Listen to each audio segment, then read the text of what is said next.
sur le terrain du célèbre producteur Martin Rushent, situé 1 heure de Londres.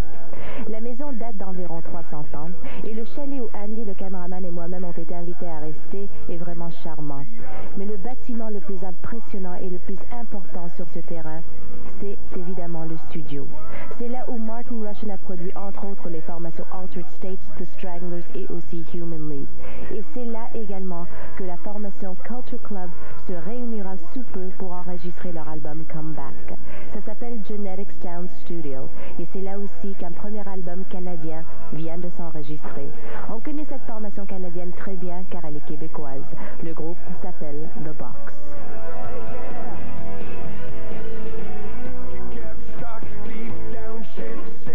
Pourquoi The Pleasure and the Pain?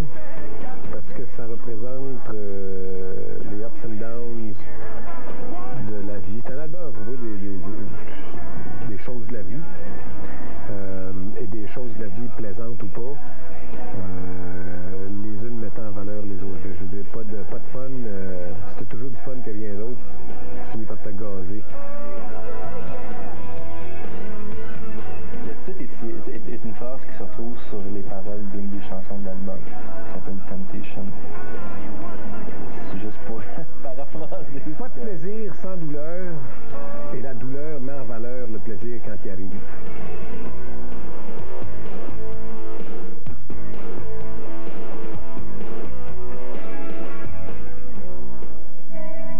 Yesterday, I've never seen you shed a tear before.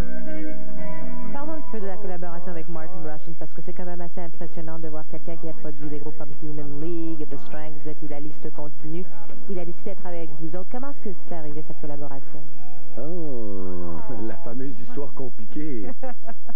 Je vais essayer de te refaire ça short and sweet. Okay. Martin Rushent, c'était le producteur de Gentle Giant. Il a fait 3 disques avec eux autres. Le chanteur de Gentle Giant, qui s'appelle Derek Shulman, était chef du département A&R de Polygram à New York. Voilà. Marc Durand a trouvé un deal pour Men Without Hats avec Polygram à New York via Derek Shulman. Et quand la question est venue de trouver un producteur pour Men Without Hats, Derek Shulman a dit, évidemment, ça va être Martin Rushent. Donc la connexion était faite. À partir de ce moment-là, quand nous, on a décidé de faire un peu de shopping pour se trouver un producteur, Marc connaissait déjà, via Men Without Hats, Martin Rushent. 20 this time. Yes. Thank you. You know how to do that, don't you? Just before you sing, you say Destination 20. À partir de ce moment-là, ça a cliqué. Lui, il est venu à Montréal, il est resté avec nous autres pendant une semaine. On a fait un peu de pré-production, qu'on a fini de travailler ici d'ailleurs. Et puis, allez hop, on a commencé à faire le disque.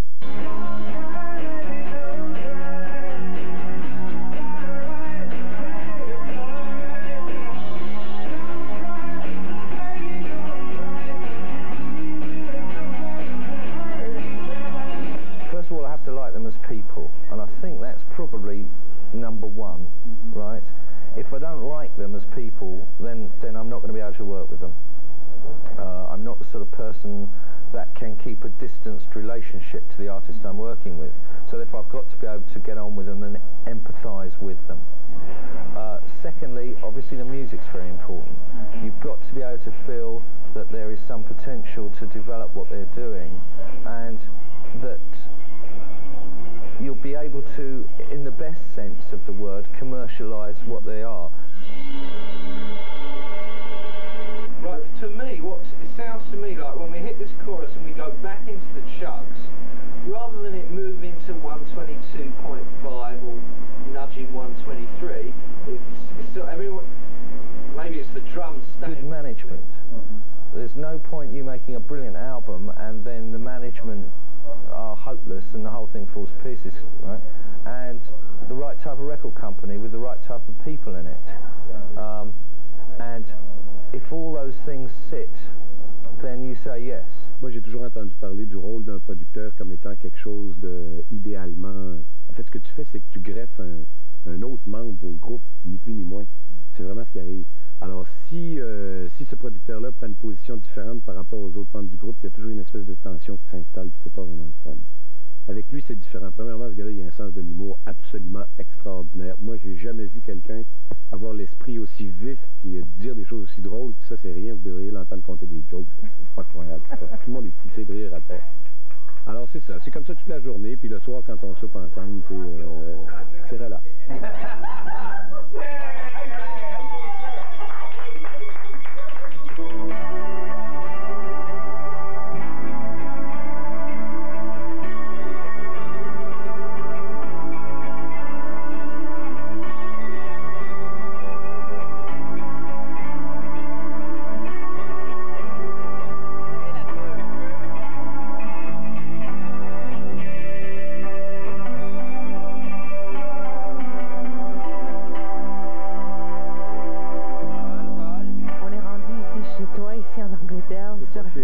Presque, mais c'est ta deuxième maison, je t'ai entendu même le dire, parce que je te vois que t'es quand même pas mal à l'aise ici. Ouais. Ça, c'est la maison dans laquelle on vit. Vous pouvez voir que c'est pas petit. Plein de chambres là-dedans. Il y a même un fantôme, figure-toi. Pas vrai. Moi, je l'ai pas vu, mais je l'entends. On ne rentre pas dans ces détails-là. Non, mais c'est vrai, il y a une histoire quand même comme ça qui... Ah oui, l'ex-femme de Martin l'a vu, son fils l'a vu aussi. Ouais. Moi, je crois pas dans les fantômes, mais je dois dire que la nuit, on entend des choses très bizarres. Toujours est-il que ça, c'est la maison où on habite. Le studio est un petit peu plus haut sur la colline. Et c'est là-dedans que tout se fait. En fait, c'est là-dedans que tout se fait. Dans le studio plutôt, mais on a fini d'écrire l'album là-dedans. Moi, j'ai passé, croyez ou non, 6, 7, 8 heures par jour, tous les jours, pendant les 3 premières semaines que j'étais ici, là, dans cette fenêtre, dans cette chambre-là où il y a une fenêtre ronde. Là. Alors, j'avais ma petite vue, la petite cabane qui est là, la vallée, tout ça, travailler les textes. It always rains on Sunday. I don't know why. It always rains on Sunday. I just don't know why. Time stood still. There was silence in your soul. You could feel it all around. You could even touch the sound. Genetic really is the result of a dream that I had earlier in my career. So I used to do all my work in London studios, and I don't like the city too much. I like going there to socialise and for the club life and theatres and stuff, but I found that I was effectively living in the city. So I decided that I would build a studio away from the city in the country, and I found this site on a hillside in the middle of a wood just outside a beautiful village by the River Thames. And I thought, well, this is the place I'd like to live. And it also gave me more time to spend with my family because we could live there as well. And we started with one studio, which was fairly modest. It had an MCI console in, which wasn't at the top of the range. And we gradually developed it from there. And we did Human League, Madness, Dexys Midnight Runners, all the Come On Eileen stuff. And we built a second one. And now we're just about to expand it again by adding some video facilities, computer graphics, programming suite. So it's a sort of little cottage industry. And as the pressures, in fact, of working in a city, whatever you're doing, are growing, because London is an impossible city to do anything in these days, more and more the industry, the music industry, is coming out to the countryside. So bands can come over and actually live with us for 2 months or however long, become part of the family and hopefully enjoy the process. And if you can enjoy making a record, it tends to be somewhat better. So that's the sort of philosophy behind Genetic. Il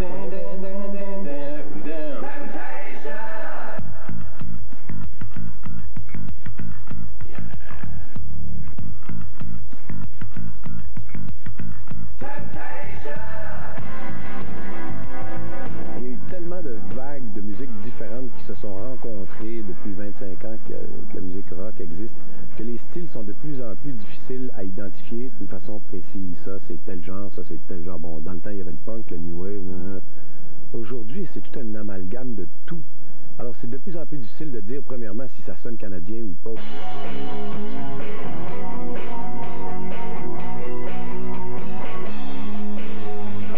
Le marché américain, qui est probablement un des marchés les plus rationnels au monde, c'est-à-dire qu'il faut que le message soit clair, il faut que l'esprit de la chanson ressorte d'une façon évidente. Comment? Je ne sais pas, mais en tout cas. Que ces choses-là soient là. Puis c'est comme ça que les choses marchent. En Europe, les goûts, les tendances du public sont un peu différentes. Nous, on a un producteur européen qui nous donne un son qui est probablement plus européen qu'américain. Mais moi-même, j'ai eu une attitude plus américaine par rapport aux 3 chansons les plus importantes de ce disque-là. Et puis, lui, un peu saisi ça. Et à un moment donné, il s'est enfilé derrière moi pour faire 3 chansons, Inside My Heart, Don't Cry, et une autre qui s'appelle Carry On, pour les faire adaptables au marché américain. Alors, en fait, on se retrouve avec une variété de chansons là-dedans. Au moins 3 qui marcheraient très bien aux États-Unis et au moins 3 qui marcheraient très bien en Europe.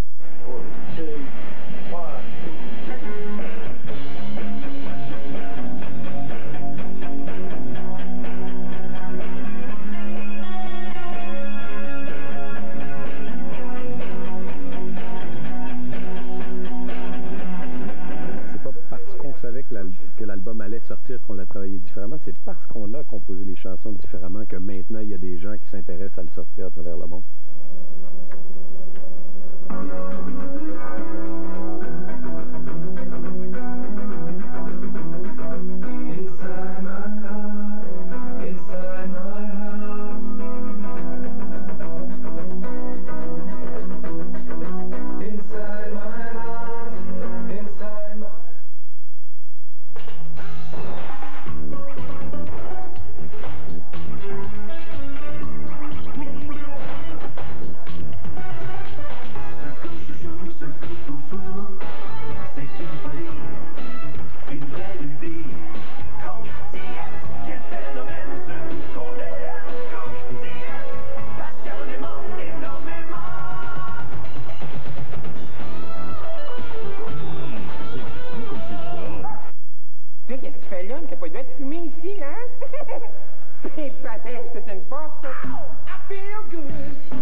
Toute la journée, quelques précipitations l'après-midi.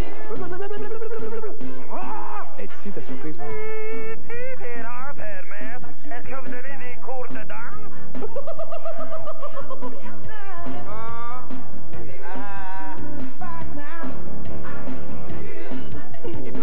Regarde-moi bien, tiens-moi quand je te peur.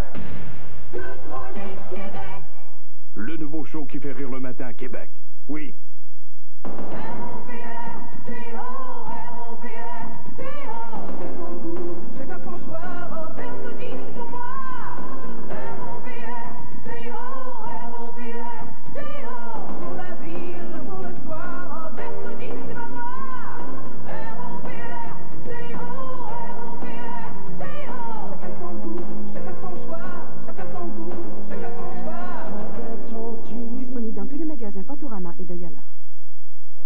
On est au Genetic Sound Studio, si où vous travaillez. C'est ça. Ici, là, on vient justement d'entrer. On a la porte qui donne sur le Studio 1, ce qui s'appelle le Studio 1. Présentement, M. Marc Durin est en train de remixer les Parfaits Salauds. Ah oui, mais lui, on le connaît assez bien à Musique Plus. Est-ce que tu penses qu'on peut rentrer? Moi, d'habitude, je ne demande pas la permission, fait qu'on va y aller. Ça, ici, c'est le premier studio. Il y a une console SSL. Présentement, Marc Durand, qui est en train de mixer avec Neil O'Connor, qui est l'ingénieur, en fait, et son assistant ingénieur, Tim. La seule grosse différence qu'il y a entre ce studio ici et celui dans lequel on travaille, ça se situe au niveau de la console. Ça, c'est les modèles SSL de console informatisés. Par contre, il y a 24 pistes analogues ici. On va voir tout à l'heure que dans le nôtre, c'est légèrement différent. Ça a été justement une fois, j'allais pour aller aux toilettes, puis là, je me retrouve devant un stack de Marshall là, qui était en train de cracher une affaire effrayante. Mais c'est là que je me suis aperçu qu'effectivement, ils avaient utilisé la toilette pour enregistrer des guitares. Qu'est-ce qu'il y a ici? Ça, c'est Love and Dance. Oui, je crois que c'est The League, c'est The Human League, en fait. Ça doit être comme un 12 pouces qu'ils ont fait à un moment donné. Ça, c'est? Ici, c'est les Stranglers. Martin a travaillé longtemps avec les Stranglers, autant en studio qu'en tournée. Il nous a raconté bien des histoires. Nous autres, on a utilisé cette salle ici pour enregistrer en fait la batterie. Ça a été le seul instrument qu'on a enregistré ici. Alors, surtout à cause du son ambiant, il y avait des micros partout. Puis là, on arrive... Là, on arrive dans le studio 2. Ah. Wow, remarqué? Alors ça ici, c'est la principale salle d'enregistrement. Encore une fois, comme on peut voir, c'est le mess le plus total. On a laissé le setup pour enregistrer les guitares. J'ai enregistré les tracks principales, c'est terminé. Il me reste les solos à faire.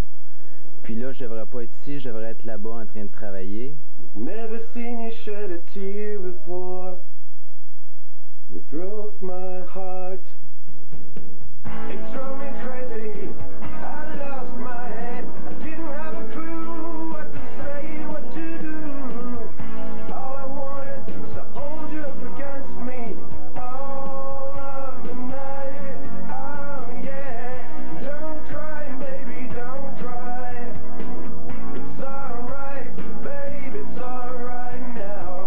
Don't try, baby, don't try. Can't you see we've never meant to hurt each other? Nous, on a toujours parlé des choses ordinaires, de ce que les gens comme toi et moi vivons, de ce que les gens comme Joanne au bout de la rue, puis Robert là-bas au dépanneur, quand on tombe en amour, on tombe tous en amour de la même façon. Don't try, baby, don't try. You got eyes to see.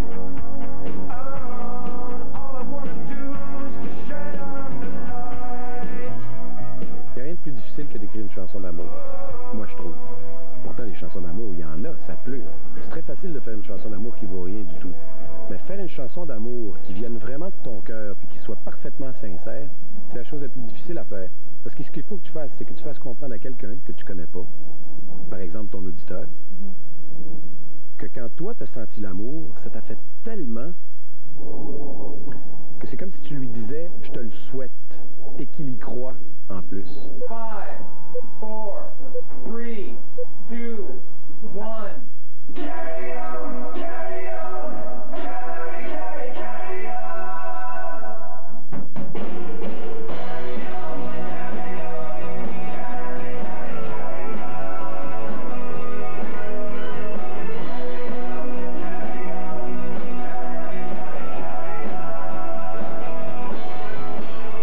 Je trouve que l'étape la plus importante de toutes, c'est le vidéo. Je trouve même que le vidéo est encore plus important que le disque lui-même et que la production sur l'album. C'est mon point de vue. D'autres le partagent pas. Je sais que, par exemple, Marc, mon gérant, n'est pas tout à fait d'accord avec ça. C'est évident que tout marche si l'ensemble des choses marchent, si les concerts sont bons, si la musique est bonne, bien produite, nanana. Sauf que, tu sais, nous, quand on a sorti notre premier vidéo, là, ben moi, je me souviens, ce vidéo-là, il est sorti, bon, mettons un mercredi. À partir du vendredi, le monde commençait à me spotter dans la rue, me disait « Toi, je t'ai vu, t'es le chanteur du groupe de boxe. » Juste pour te dire à quel point, puis avant, hein, jamais, ça m'était pas arrivé. Juste pour te dire à quel point l'impact visuel du vidéo est incalculablement plus efficace que n'importe quoi.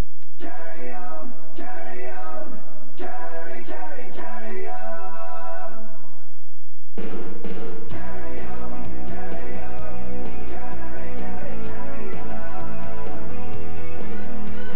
Carry on, carry on, carry, carry, carry on. All right,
qu'au Canada, on commençait à plafonner un peu. Et puis, on a toujours voulu, nous autres, en tant que groupe, pouvoir s'exporter dans le reste du monde. C'est d'ailleurs la raison pour laquelle on a toujours chanté en anglais. Maintenant, ça arrive. Mais ça arrive pas n'importe comment. Ça arrive avec une compagnie américaine, quand même pas n'importe qui. Les gars de Capitol à Los Angeles, c'est pas... Et puis il y a Martin qui produit l'album. Donc le setup est là. Alors j'y vais d'une façon confiante. Je me dis, OK, je vais retourner dans les bars devant 2-3 tondus qui sont à moitié sous, qui veulent rien savoir de qu'est-ce qu'on chante sur le stage. On va leur faire tout ça. Mais avec un peu de chance, ça va peut-être aller plus vite. Ça va être plus encourageant que de recommencer à zéro, puis d'être vraiment là, à zéro, tu sais.